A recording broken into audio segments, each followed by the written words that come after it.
ആലപ്പുഴ രക്ഷാപ്രവർത്തന കേസിൽ പ്രോസിക്യൂഷന് കോടതിയുടെ രൂക്ഷ വിമർശനം. പ്രോസിക്യൂഷനോട് ജാമ്യമില്ലാ വകുപ്പുകൾ ചുമത്തിയ റിപ്പോർട്ട് തേടി കോടതി.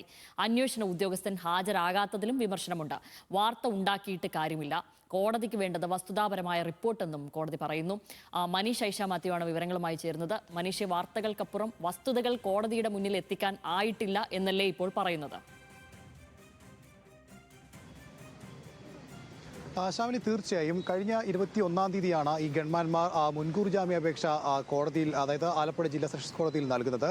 അതിന് പ്രകാരം കേസ് 26-ാം തീയതി പരിഗണിക്കുമെന്നുള്ള അറിയിപ്പ് അന്വേഷണ ഉദ്യോഗസ്ഥർക്കും നൽകുകയും ചെയ്തതാണ്. പക്ഷേ ഇന്ന് കേസ് പരിഗണിക്കുകയാണ് ഈ റിപ്പോർട്ട് കോടതി തേടുന്നത്. കാരണം മുൻകൂർ ജാമ്യാപേക്ഷ പരിഗണിക്കണമെങ്കിൽ ഈ കോടതിക്ക് മുമ്പിലുള്ള റിപ്പോർട്ടിൽ ജാമ്യം നൽകാൻ കഴിയാത്ത വകുപ്പുകൾ ഉണ്ടെന്നുള്ള വേണ്ടതായിട്ടുണ്ട്. പക്ഷേ പരിശോധിക്കുമ്പോൾ നിലവിൽ കോടതിക്ക് മുമ്പിലുള്ളത് പഴയ അന്വേഷണ റിപ്പോർട്ടാണ്. അതിൽ ഈ ജാമ്യമില്ലാ വകുപ്പുകളൊന്നും തന്നെ ചുമത്തിയിട്ടില്ല. ജാമ്യം നൽകാവുന്ന വകുപ്പുകൾ മാത്രമേ ഉള്ളൂ. അങ്ങനെയാണ് കോടതി പ്രോസിക്യൂഷനോട്, പബ്ലിക് പ്രോസിക്യൂട്ടറോട് ഇതിനെപ്പറ്റി ആരായുന്നത്. പക്ഷേ അപ്പോൾ റിപ്പോർട്ട് സമർപ്പിക്കാൻ കഴിഞ്ഞിട്ടില്ല എന്നുള്ളതായിരുന്നു മറുപടി. പിന്നാലെ അന്വേഷണ ഉദ്യോഗസ്ഥർ എവിടെയെന്ന് ചോദിച്ചപ്പോൾ ഡി ജി പി മൊത്തം ഒരു മീറ്റിംഗ് ഉണ്ട്, അതിൽ പങ്കെടുക്കുകയായിരുന്നു എന്നുള്ളതായിരുന്നു മറുപടി. ഇത് കോടതിയെ ചോദിപ്പിച്ചു.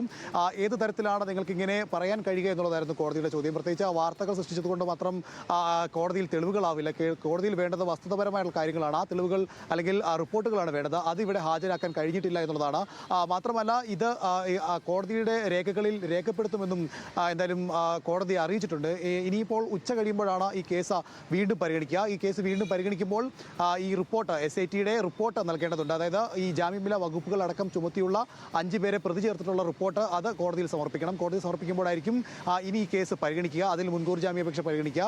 നിലവിലെ സ്ഥിതി അനുസരിച്ച് മുൻകൂർ ജാമ്യാപേക്ഷ പരിഗണിക്കേണ്ട കാര്യമില്ല. പ്രത്യേകിച്ച് നിലവിൽ വന്നിരിക്കുന്ന വകുപ്പുകളൊന്നും തന്നെ ഈ ജാമ്യമില്ലാ വകുപ്പിലുള്ളതല്ല. അതുകൊണ്ട് തന്നെ മുൻകൂർ ജാമ്യാപേക്ഷ പരിഗണിക്കേണ്ട ആവശ്യമില്ല. എന്തായാലും ഉച്ച കഴിഞ്ഞതിന് ശേഷം SITയുടെ റിപ്പോർട്ട് സമർപ്പിക്കാൻ കോടതി ആവശ്യപ്പെട്ടിട്ടുണ്ട്. ആ റിപ്പോർട്ട് സമർപ്പിച്ചെങ്കിൽ മാത്രമായിരിക്കും പിന്നീട് കേസ് പരിഗണിക്കുക.